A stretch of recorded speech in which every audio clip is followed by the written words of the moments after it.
Oke, ketemu lagi dengan Edwin di channel analisis laporan keuangan. Untuk kali ini saya bahas KIN ya, KEEN, Kencana Energi Lestari. Kita lihat ya kinerjanya bagus nggak berdasarkan laporan keuangan 2025 Q3-nya dari sudut pandang saya. Oke, kita langsung aja ke analisis ya.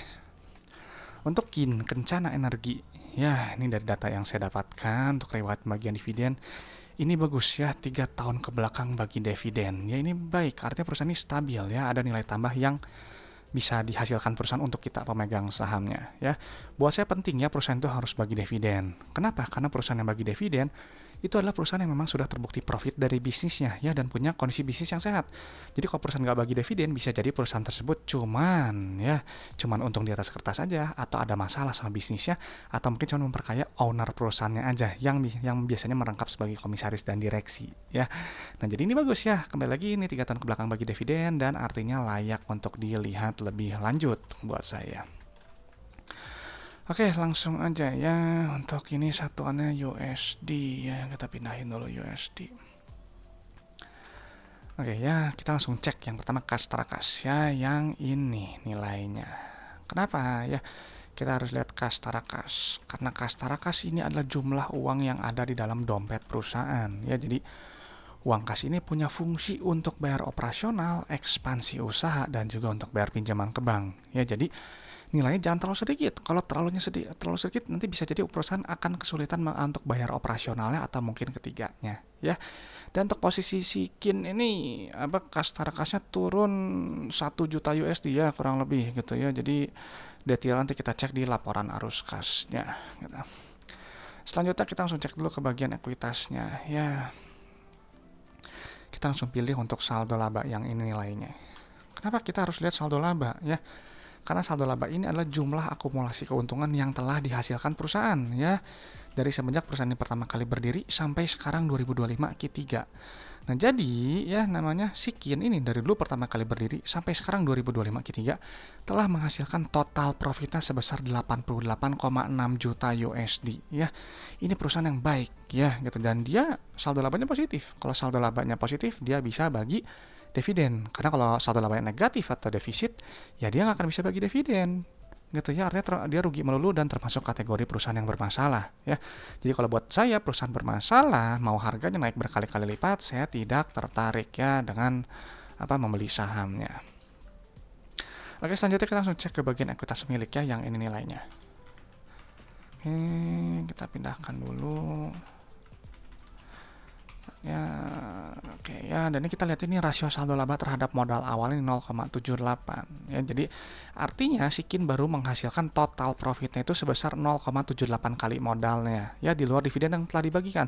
Tapi ingat ya gitu, ini kan sering bagi dividen ya, jadi otomatis nilainya ini pasti udah di atas 1 gitu ya. Jadi kalau 0,78 maksudnya teman-teman punya bisnis modal 1 miliar telah menghasilkan total profitnya sebesar 780 juta gitu.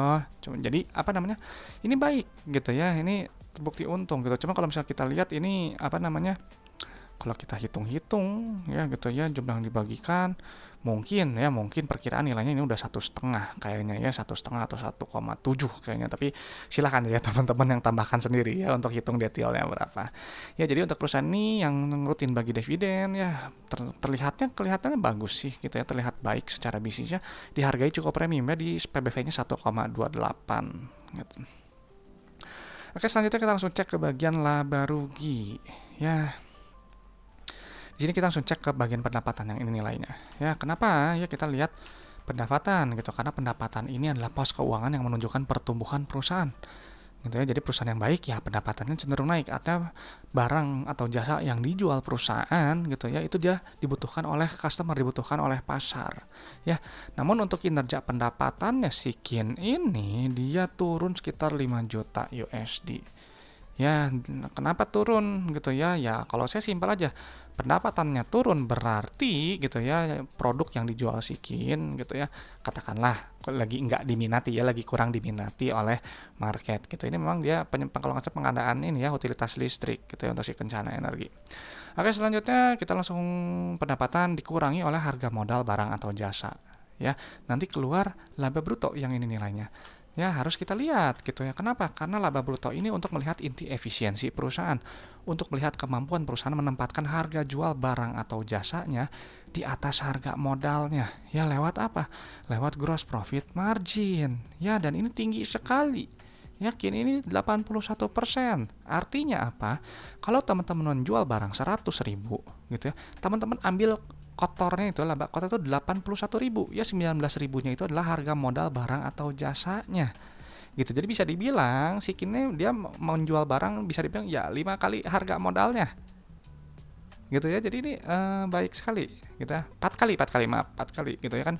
80 per 20 ya gitu. 4 kali jadi ini bagus. Gitu, modal katakan modal 10.000 jual 20.000 ya, modal 20.000 jual 80.000 gitu. Jadi ini baik sekali gitu ya. Ya, kenapa dianjurkan ya kalau saya sih mencari perusahaan yang laba brutonya setinggi mungkin ya, sesuai dengan sektornya. Kenapa? Karena artinya kalau laba bruto tinggi dia punya keunggulan kompetitif ya produknya ini. Gitu, punya moat gitu ya, kalau bahasa value investing ya, punya moat kalau bicara dengan bisnis bisnis gitu. Nah, jadi ini baik gitu ya, dan semakin besar laba bruto akan semakin besar juga laba bersihnya ya, karena nanti si laba bruto dikurangi beban usaha, beban operasional ya, beban non operasional dan beban pajak. Nanti keluar laba periode berjalan ya, yang ini nilainya gitu ya. Ini kita pindahkan dulu angkanya. Kelihatannya benar ya, ini feeling saya juga bagus nih perusahaannya secara bisnisnya. Nah, tapi untuk perusahaan yang baik seperti ini kelihatan kan baik nih ya, dia harganya wajar ya, PBV agak premium dan PER juga premium ya, di 17 kali gitu ya. Kalau saya memang carinya yang di bawah 15 gitu, jadi ya wajar gitu, memang perusahaan yang baik, dividennya rutin gitu, jelas gitu bisnisnya. Selanjutnya kita langsung cek ke bagian arus kasnya, laporan yang suka dilupakan oleh berita dan analis ya. Kita cek untuk penerimaan kasnya dulu, yang ini nilainya ya. Kenapa kita harus lihat penerimaan kas? Karena penerimaan kas ini adalah jumlah uang yang customer bayar ke perusahaan. Dia berbeda dengan pendapatan gitu. Kalau pendapatan itu sifatnya akrual, jadi simpannya itu cuma dicatat di atas kertas saja. Tapi kalau penerimaan kas, dia benar-benar menghitung jumlah uang gitu yang diterima perusahaan gitu. Dan ini kita lihat rasionya tinggi sekali, 99%. Ya, artinya kalau teman-teman jual barang 100 juta, customer bayar 99 juta, hampir full. Gitu ya, si selisihnya 1 juta yang kurangnya itu gitu ya. Kalau kan kecil sekali, sampai 140.000 gitu ya. Sisanya itu adalah bentuk piutang gitu ya. Jadi piutang yang harus ditagih perusahaan. Kita pentingnya harus lihat rasio kasnya itu harus tinggi gitu, karena tadi si uang kas itu punya fungsi untuk bayar operasional, ekspansi usaha, dan juga untuk bayar pinjaman ke bank. Ya, dan ini kita lihat ya, untuk yang periode sebelumnya ini sebenarnya rasionya 66% ini nggak bagus kalau buat saya. Ya, kan customer cuma bayar 66%, cuma bayar 2/3-nya aja. Teman-teman jual 100 juta, customer bayar cuma 66 juta. Ya gitu, jadi ini sedang mungkin ada problem gitu ya di tahun 2024 gitu. Detailnya kenapa ya saya nggak tahu ya, harus dicari aja di berita. Cuman kalau saya memang sudah terbiasa gitu ya, baca kinerja perusahaan itu dia dari laporan keuangan ya, dari 2016 sampai sekarang gitu. Nah, sekilas ya tadi ada yang terlewat ya, untuk laporan laba rugi tadi si pendapatan turun, laba bruto turun, dan laba bersih juga tadi turun ya gitu. Tapi uniknya ini penerimaan kasnya bagus ya. Nah, selanjutnya kita lihat ya, jadi si penerimaan kas tadi udah dikumpulkan gitu ya. Kita untuk bayar operasional dulu tuh ya, bayar supplier, bayar karyawan, dan seterusnya. Nanti keluar net CFO yang ini. Ya, nilainya wajib positif. Nah, seperti ini. Kenapa? Kalau nilai positif seperti ini, artinya bisnisnya ini menghasilkan uang tunai. Ya, jadi uangnya itu nggak cuma habis hanya untuk bayar operasional aja ya, ada uang sisa yang bisa dinikmati oleh pemegang sahamnya gitu. Nah, ini bagus ya, dan kinerjanya ini bagus. Ya, dia naik 100% untuk si net CFO-nya. Gitu. Lalu kita lihat untuk aktivitas ekspansi usahanya, ini dia nilai negatif ya, dia bagus ya. Kalau nilai negatif artinya perusahaan berekspansi atau dia memelihara aset produktifnya ya. Jadi ini bagus. Ya, kalau kecil seperti ini ya biasanya mungkin ya dia lagi maintenance aja lah ya, alat-alat untuk si utilitas listriknya.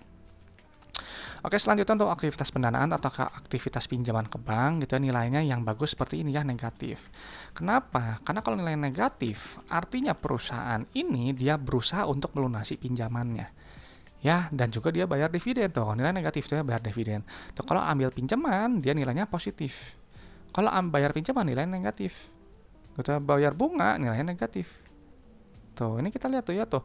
Minjamnya jangka panjang 3,5, bayar 6,7 kan, jadi dia mengurangi utang gitu, bagus. gitu. Dan ini kita lihat ya, ini dia bagi dividen ya, ini kan pola kasnya ini plus min ada penurunan kas tara kas. Tapi kalau misalnya kita koreksikan si pembayaran dividennya, ini nilainya plus ada kenaikan kas tara kas gitu. Cuman perusahaan ini tadi yang saya sampaikan gitu ya, kalau dilihat dari polanya seperti ini, dia perusahaan yang baik ya, dia nggak mau menahan kelebihan kasnya gitu, jadi dia kembalikan kepada pemegang sahamnya lewat apa ya tadi, bagi dividen gitu, atau ekspansi, atau bayar pinjaman yang masih ada, atau satu lagi bisa untuk buyback saham aja untuk mengurangi jumlah saham beredar ya, sehingga nanti earning per share dan dividen per share nanti lebih besar ya, ujung-ujungnya kita pemegang saham yang nanti akan diuntungkan gitu. Jadi ini baik ya, seperti ini baik ya.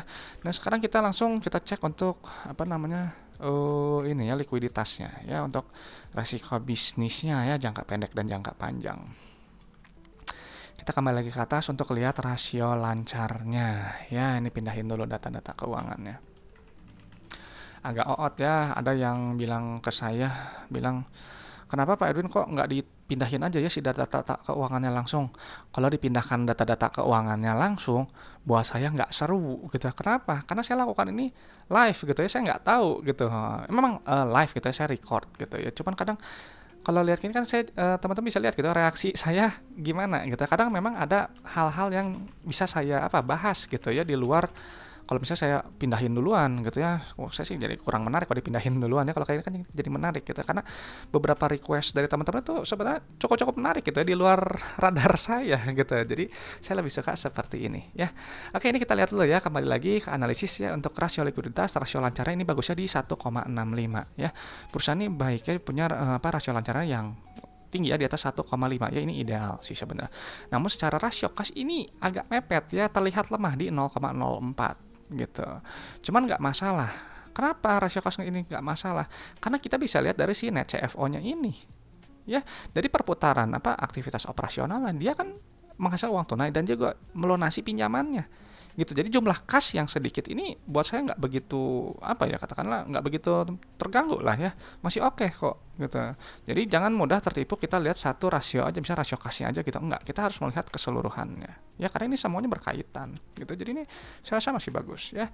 Nah kita lihat spesifiknya untuk short term debt-nya ya. Short term debt-nya ini ya, utang bank jangka pendek ditambah utang bank sama utang lembaga keuangan ya, ini 1, 2, 3 gitu.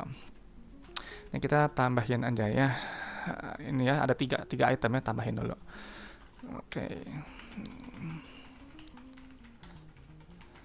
ini kita pindahkan. Tadi ada salah ketik. 040 plus 781 ya. Dan ini kita lihat ya, untuk short term debt-nya dia ada kenaikan sedikit ya, kurang lebih 18.000 USD gitu. Cuman nggak masalah ya, bisa jadi kalau memang dia seperti ini gitu ya polanya, biasanya kadang ya dia memang sengaja menjaga untuk rasio short term debt-nya ya nggak terlalu nggak terlalu rendah juga gitu, atau nggak terlalu tinggi juga ya, karena mengingat kami lagi untuk secara operasional ini masih sangat baik ya. Cuman memang yang menariknya untuk yang di periode sebelumnya nih ya, dia paling net CFO-nya kan dia turun nih ya, karena dia penerimaan kasnya juga turun, tapi dia bisa mampu untuk tetap dia tadi kita lihat dulu ya sekilas saja, ini agak sekilas sedikit gitu ya, dia berusaha untuk melunasi pinjaman dan juga bayar dividen gitu, makanya dia ada penurunan kas tara kas yang lumayan dalam, jadi dia harus keluar uang dari dompetnya. Cuman ini nggak masalah gitu ya, dia ini baik gitu ya, untuk pengelolaan uang kasnya dia saya rasa sangat baik. Nah jadi untuk kita lihatnya untuk rasio kas terhadap utang jangka pendek ini juga terlihatnya lemah ya gitu ya, 0,07, tapi kembali lagi ke net CFO-nya ya, pola arus kas yang di atasnya ini ya masih baik. Lalu untuk jangka panjangnya ya, DER-nya mana dulu ya, kita cek dulu DER-nya. DER yang ini kita pindahkan dulu angkanya. Ya, ini kita lihatnya untuk DER-nya saya rasa masih aman ya, masih di bawah 1. Ya, dia ada perbaikannya di 0,78, sebelumnya 0,83. Nah, tapi selalu kita cek ya gitu ya. Jadi kalau memang teman-teman yang katakanlah masih pemula gitu ya, saya juga dulu sama masih pemula, kita lihatnya DER gitu ya. Tapi kalau mau naik level, kita lihatnya long term debt-nya. Ya, buat saya long term debt to equity ini lebih valid gitu ya dibandingkan dengan DER-nya. Nah, jadi kita lihat nih utang bank jangka panjangnya apa aja. Ternyata cuma 2 ya, bank sama si lembaga keuangan ini aja. Ya, kita jumlahin dulu. Oke, kita pindahin dulu ya. Nah, ini kita lihat ya, untuk rasionya ini long term debt to equity-nya ini bagus ya. Dia di bawah setengah ya, 0,5 gitu ya. Jadi ini saya rasa masih oke gitu ya untuk jangka pendek gitu ya. Dan ini kita lihat untuk total debt-nya, dia ada turun ya, turun sekitar 1 juta USD ya. Ini bagus ya, dia kan jadi berusaha untuk melunasi juga gitu. Dia tetap ya, tadi saya sampaikan gitu ya. Ini mungkin yang ketiga kali saya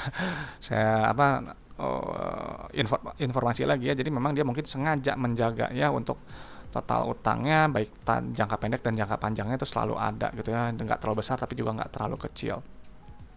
Nah, jadi untuk KIN ya, Kencana Energi Lestari, setelah kita pindahkan data-data keuangannya, buat saya rasa KIN ini perusahaan yang baik gitu ya. Dia IPO tanggal nih ya 2 September 2019, dia rutinnya bagi dividennya dari 2019 sampai sekarang ya, dan tadi 3 tahun ke belakang stabilnya ini perusahaan yang baik gitu ya. Lalu saldo labanya positif, telah menghasilkan total profitnya 0,78 ya, tapi ini pasti lebih dari 1 ya kalau dijumlahkan si jumlah dividen yang telah dibagikan. Namun untuk perusahaan yang baik seperti ini ya tadi PBV-nya premium ya di 1,28, PER juga di 17 kali ya. Dan untuk pola arus kas ini sangat baik ya, polanya plus min dan ada kenaikan kas tarkas kalau kita melakukan koreksi dividen ya. Jadi ini bagus gitu ya kepada pemegang saham gitu. Lalu untuk likuiditas dan solvabilitasnya, saya rasa masih oke gitu ya, meskipun secara rasio kas ini terlihat lemah. Ya, tapi ingat, secara operasional dia baik gitu ya. Jadi mungkin utang yang ada masih bisa untuk dilunasi gitu ya, lancar pembayarannya. Lalu untuk jangka panjang, untuk solvabilitas juga saya rasa masih oke ya, masih aman ya, dengan long term debt to equity-nya masih di bawah 0,5 gitu. Nah, cuman kembali lagi ya, kini bagus nggak buat teman-teman? Ya, coba berikan pendapatnya di kolom komentar. Dan teman-teman harus tahu ya, kalau analisis laporan keuangan itu hanyalah sebagian kecil dari fundamental. Hanya menilai kinerja masa lalu ya sampai 2025 Q3. Jadi untuk Q4 sekarang berjalan dan tahun kedepannya gimana, saya nggak tahu ya. Teman-teman harus proyeksikan sendiri apakah masih bagus atau enggak. Dan sekali lagi saya sampaikan bahwa saya di sini hanya bahas kinerja aja berdasarkan laporan keuangan ya. Saya nggak bahas tentang harga sahamnya ya. Nanti besok naik, besok turun, saya nggak bahas itu. Oke teman-teman, itu aja yang bisa saya sampaikan gitu ya. Dan kalau ada request saham, ada pertanyaan, langsung aja tulis di kolom komentar supaya nggak lupa, supaya nanti bisa saya respon, saya jadwalin juga yang requestnya. Oke teman-teman, terima kasih sudah menyimak ya. Semoga sharing dari saya ini bisa bermanfaat dan juga bisa memperkaya pandangan teman-teman dalam menilai suatu perusahaan. Ya, saya Edwin dari channel analisis laporan keuangan. Sampai jumpa di video-video berikutnya.